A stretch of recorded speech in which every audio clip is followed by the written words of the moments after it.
Hey everybody, thanks for joining me here today. This is Nicole with Topaz, and we are here to check out the new Topaz Black and White Effects 2. To answer a lot of the questions that are coming in, just to get those out of the way, this is going to be a free upgrade for Black and White Effects version 1 owners, so enjoy this awesome upgrade. We'll send out all that upgrade information when we release. Keep an eye out for those release announcements. We'll be announcing via Facebook and Twitter, as well as our newsletter, of course. If you want to sign up for our newsletter, you can do that at topazlabs.com/list. Also, we will be having a discounted price for those of you that are new to Black and White Effects. I don't have that exact pricing information, but it will be discounted. So I hope that kind of answers a few of those questions that are rolling in right now. If you have any questions that you'd like to ask during the session, just type them into your questions module on your GoToWebinar panel. Jawad and Kevin are online to answer as many as they can during the session, and I'll be answering a few during our Q&A session as well. So let's go ahead and talk about Black and White Effects. Black and White Effects, when it was released, was the most versatile conversion tool that we could think of for black and white enhancement. Not only do we have basic exposure tools and enhanced basic exposure tools such as boost blacks and boost whites, but we also incorporated our adaptive exposure tools that would give you the most contrast control and localized adjustments. So you could really create very rich and dynamic photos very quickly with this conversion tools. It also included a 5-in-1 local adjustment brush, which it still does, where you can bring back color, you can dodge, burn, smooth out areas, and add detail back into certain areas, which is beautiful for textures. And that goes along with our very, very smart edge detection brush as well. We'll go into that just a little bit. We also have some more stylized looks for those who want to go beyond just the black and white. And we have a ton of presets. We had 200 presets from the beginning, over 200, all broken down into different types of collections. Very traditional, classic black and white silver gelatin type of looks, and then going into more historical processes and alternative processes such as cyanotypes, albumin, Van Dyke Brown, so we'll look at those today again. But the thing I'm most interested in talking about are the new features. And with Black and White Effects 2, we are releasing this brand new interface, and it is a complete interface overhaul. We wanted to really improve the workflow and efficiency of the interface itself, make it more usable for users, and also give it a nice, clean, more modernized type of look and feel. So that's definitely a big upgrade, is the interface design. Also, the way that you can view the presets has definitely been incorporated into this upgrade. Not only does it change the individual preset preview that you see over here on the left-hand side of this image, where you have this little flyout that comes out when you scroll over the presets, but also you have this grid-like quick preview of all of the presets within one collection at the same time, and we'll look at that as well. As far as the engine and really improving the current tools that we have in there, we really worked on the grain enhancements, so you can create much more realistic types of grain, and that's definitely been improved. We'll look at that, as well as the color filter and sensitivity tools that we had in here. They are much stronger and much cleaner, so you can add color filters very easily and make it very strong with just one slider move. We've added certain types of viewing enhancements, such as changing the main background quite easily, hiding your side panels quite easily. You have a loop within the interface now, so you can look at just one area at 100%, and some quick tools. So let's go ahead and jump on into the interface. I'm going to just go right there. We'll use this image for this particular session. I'm just going to go into Black and White Effects 2. A lot of people are asking what is the compatibility for Black and White Effects. Of course, we're compatible with Photo Effects Lab, our host.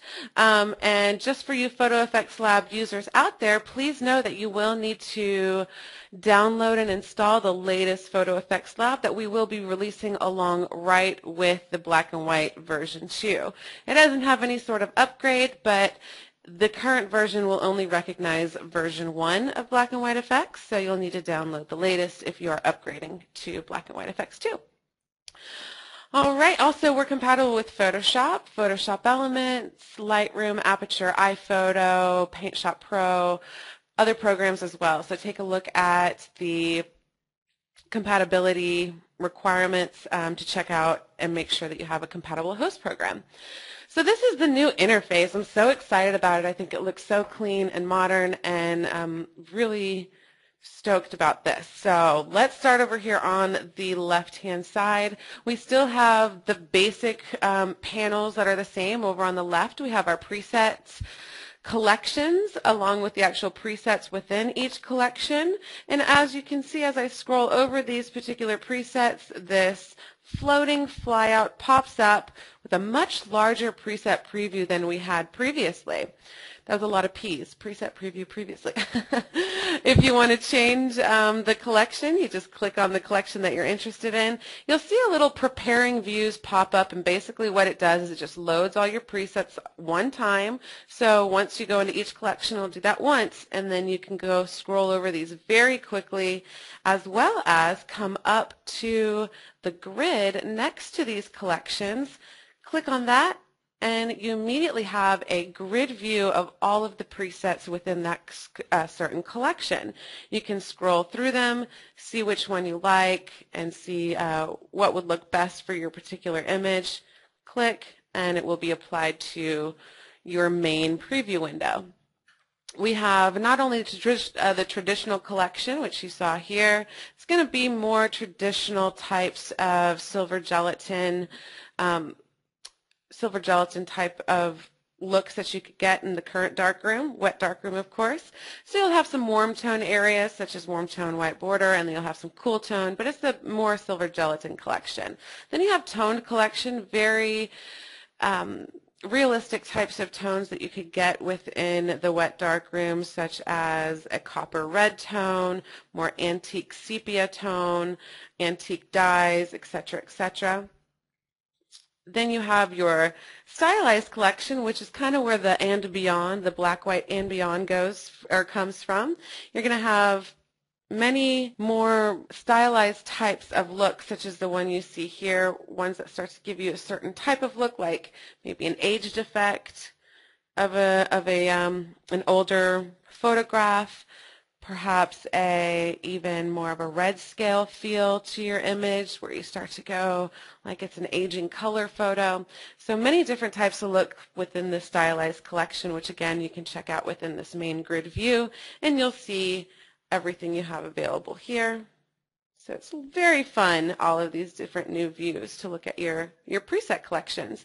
You still have My Collection, where you can save your presets that you make into My Collection, but we also now have favorites.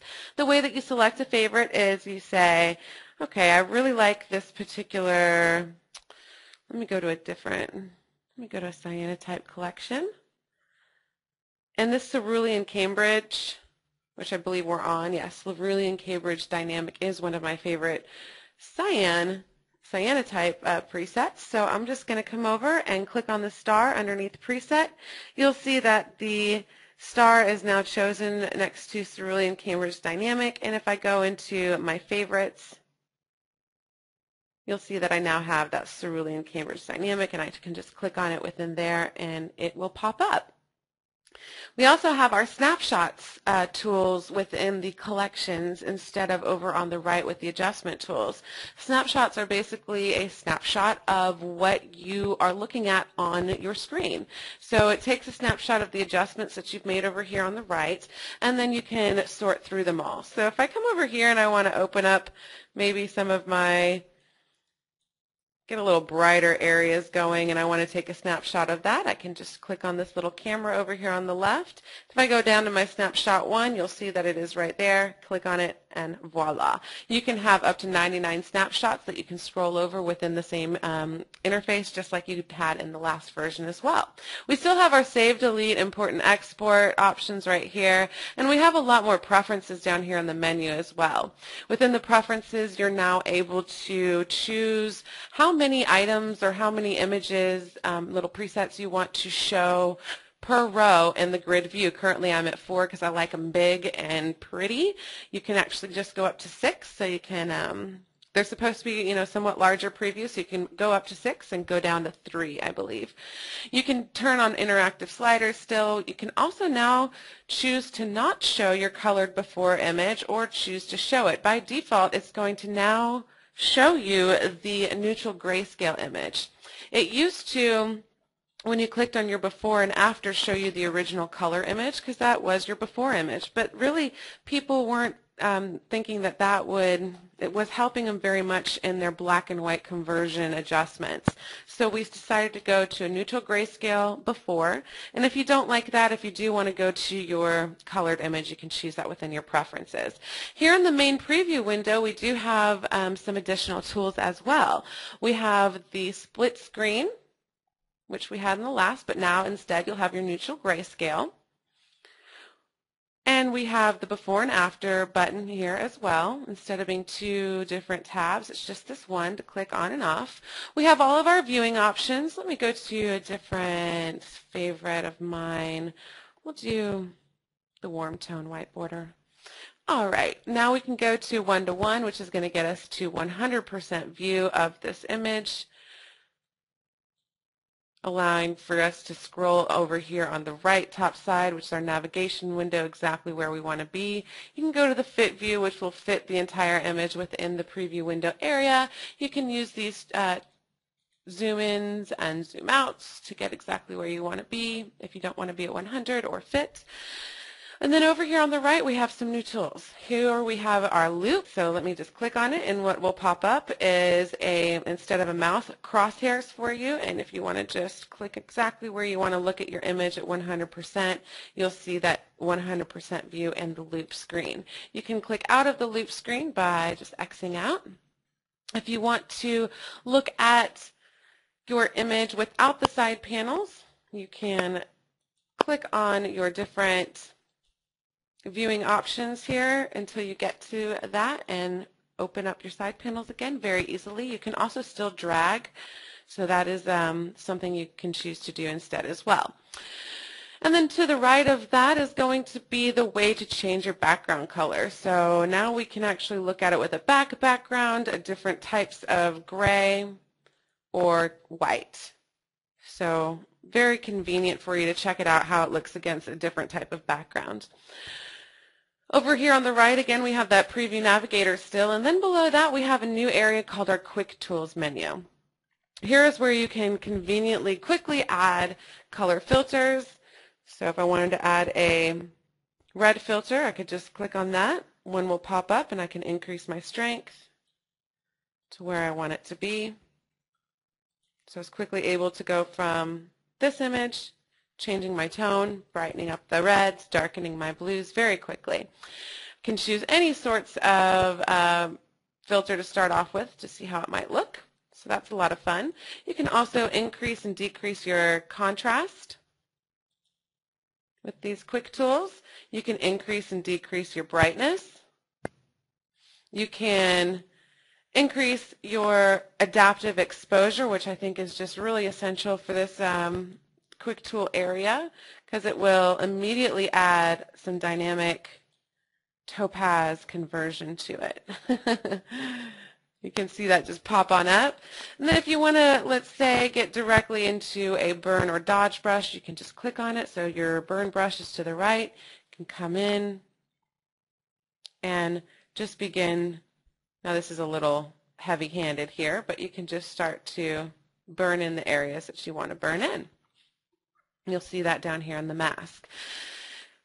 In the below the quick tool options there, you'll see down here on the lower left of this menu, little 2 looks like little houses, it will actually collapse up all of your tabs, your entire adjustment panel, into your 4 tabs.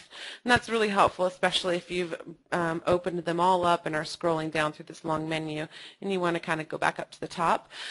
You have your undo and redo buttons, and then you can hide this quick tools menu if you don't want to use it. So you just click on the wrench, close, and open.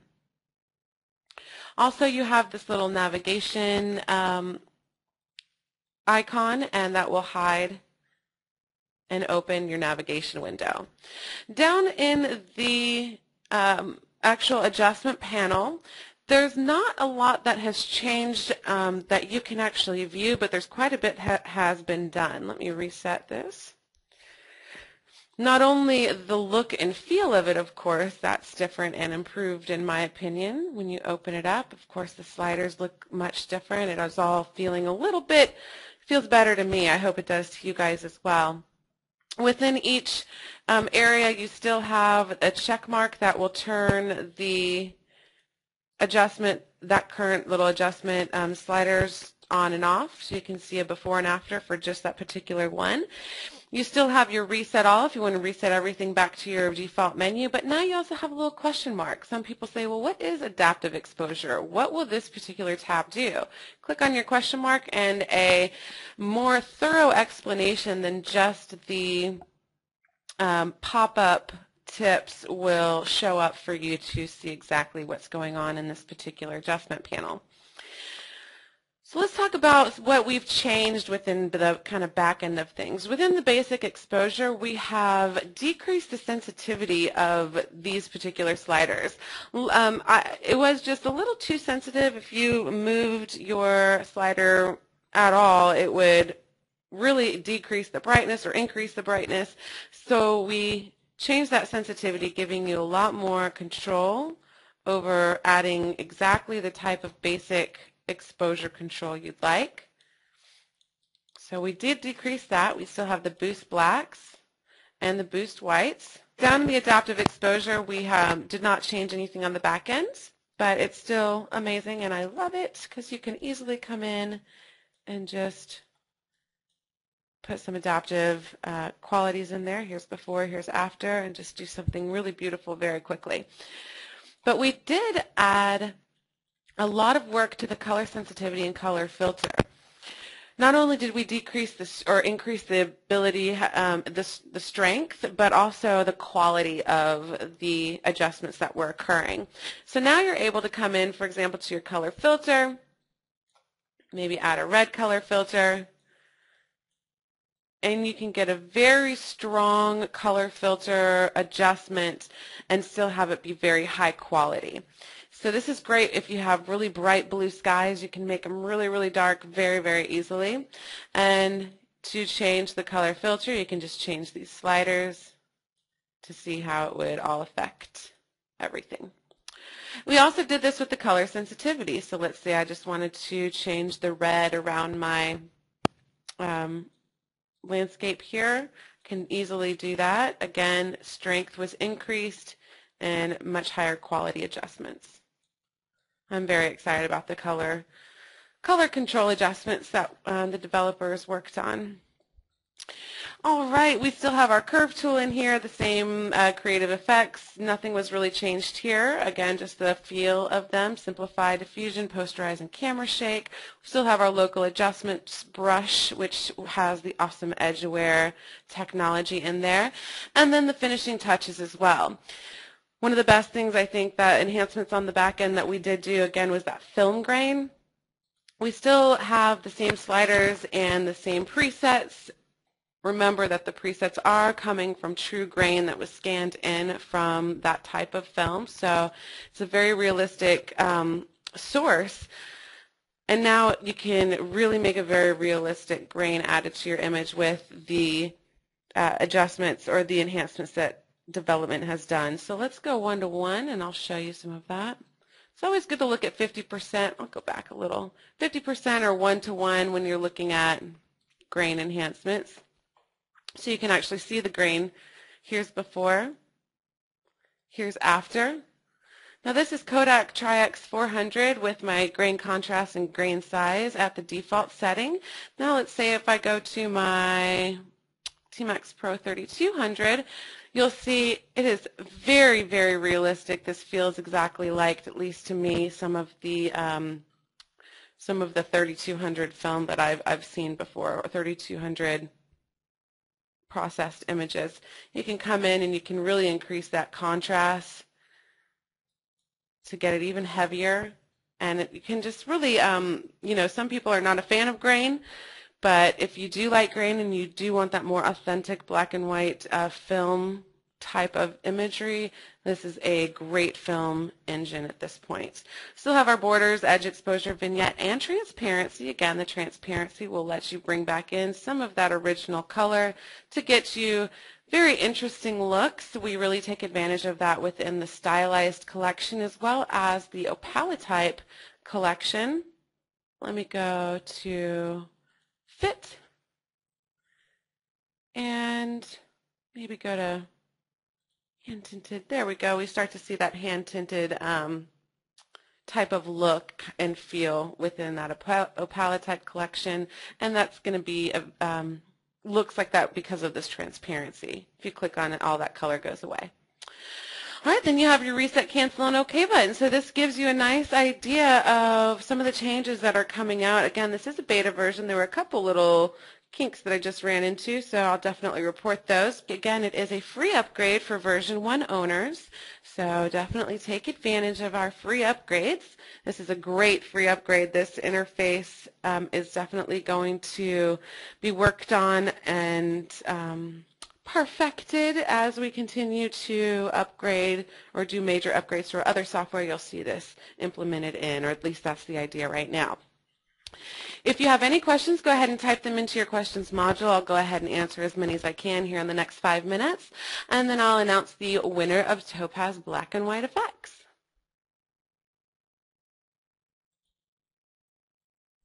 All right.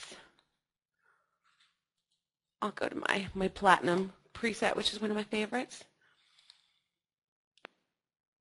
Okay, Ken says, can you move your own custom presets from black and white effects 1 to 2? Ken, yes. As the majority of our programs, you're able to do that automatically. It'll do it for you. So when you first install black and white effects 2, any of your user-made presets that you had made in version 1 will show up in your version 2. And if they're in the My collection in version 1, that's where they'll be when you come into version 2. Jory says, could I explain regions, please? It is the same principle as for adjust, Jory. Basically what it is, if you can think of regions as a grid that you place on top of your image, and as you increase the regions, it makes the areas of the grid smaller and smaller and smaller, so more regions. That's how you can think about the regions itself, and it works in conjunction with the adaptive exposure. So if you have a really high region such as 50, basically it's going to be a very localized exposure adjustment. You have very, very small little regions that you're working with, and it's working with the tones in that specific region and pulling them both directions and working with the exposure itself. So you start to get that pseudo HDR type of feel where your lighter areas are going to be, well, not right now, here we go. Your lighter areas will have more detail in them, and your darker areas will open up. Now, usually the default is somewhere around here, so as you move this up, your exposure is more dynamic here, and as you move the regions up, it's more local, so very cool stuff. And again, regions basically just a grid that you place on top of your image. You can think of it that way. Robin says, so the sensitivity is global, can't be just applied to light portions of image or just dark. The sensitivity is specific to the color that the color slider that you are on. So If you're working on your blues or cyans, it's going to affect the sky in this particular image. You take that down. It's not going to affect anything else. It does have some blue within the original image here in the middle, and so you'll see that affected as well. And for the red, you'll see only the reds being affected. So it's not just certain dark areas or light areas. It's based upon color. So that's why it's the color sensitivity. So it's not global, it's just specific to color. I hope that makes sense. Dennis says, can you keep colors on portions of the image? Absolutely, Dennis. When you use our local adjustment color brush, you just click on that. You can make it super edge aware if you want to, let's say, just bring back the sky. In this particular one, I'll open up there. We'll just do that really quickly. And I can just bring back the blue. Our color selection brush, or actually the edge aware feature within our brushes, is based upon color. So it's really easy to bring back just certain areas of color. All you have to do is place the middle of your brush with that little crosshairs and place it on the color that you want to affect, and make sure it doesn't go into any other colors unless you want to affect those colors as well, and you can bring back color. Charles, this is the last question, and then I'll announce the winner of Black and White Effects, but this is a great way to end this session. He said, what did I say about Black and White 2 and Photo Effects? If you are a Photo Effects user and a Black and White version 1 owner, whenever you upgrade Black and White Effects and upgrade to version 2, you will also need to download and install the latest version of Photo Effects Lab, which will be released at the same time as Black and White Effects 2. Again, this is a free upgrade for version 1 owners. I hope you're as excited as we are about this new interface and the new usability features. And please let us know some of your feedback. Again, we're releasing this sometime next week. We will be announcing it via our social media and our newsletter, so keep an eye out. Thanks again, everybody, for participating. I hope you are excited about the new update, and hope to see you in an upcoming webinar. Bye-bye.